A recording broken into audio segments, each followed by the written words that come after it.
जय झूलेलाल।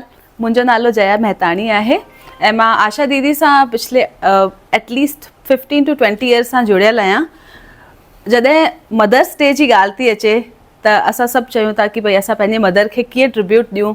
त मुंहिंजी माउ सां जेके मुंहिंजूं यादूं जुड़ियल आहिनि उन में जेका सभिनी खां सुठी यादि आहे उहा जेका पैशन हुअसि कि तोखे कॾहिं बि माट करे कान विहणो आहे, तोखे हमेशह कुझु न कुझु सिखंदो रहणो आहे।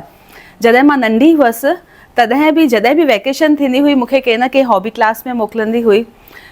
इवन सैटरडे संडे बि हूंदो हो त सत्संग में वेंदा हुआसीं। जॾहिं बि को सिंधी प्रोग्राम थींदो हो, जागरता थींदा हुआ, ॾाढो बोरिंग लॻंदो। मूंखे अञा बि यादि आहे मां सुम्हंदी हुअसि पर चवंदी न उथी करे ॿुध छा था चवनि।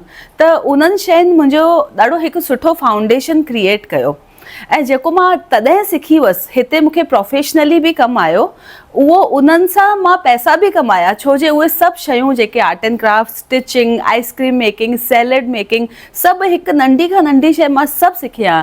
इंग्लिश स्पीकिंग सभु जेको बि आहे। त मुंहिंजो ख़ाली अॼु इहो ई चवणु आहे हर मदर खे कि पंहिंजे ॿार जे लाइ अगरि तव्हां कुझु करणु था चाहियो त उनखे गिफ्ट न ॾियो, उनखे पैसा न ॾियो, उनखे इहो स्किल ॾियो कि भई उहो अॻिते वञी करे पंहिंजे लाइ ऐं पंहिंजे डेवलपमेंट लाइ कुझु करे सघनि, पंहिंजी सोसाइटी लाइ कुझु करे सघनि। अॼु अगरि असां में कुझु हेतिरो पैशन आहे उहो इन करे छो जो असांजूं जेके माऊं आहिनि उन्हनि असांजे अंदरि ई कुटे कुटे भरियो आहे कि तव्हां केतिरो बि वधो पर तव्हांखे पंहिंजी सोसाइटी लाइ ऐं पंहिंजे सिंधी समाज लाइ कुझु न कुझु करिणो आहे।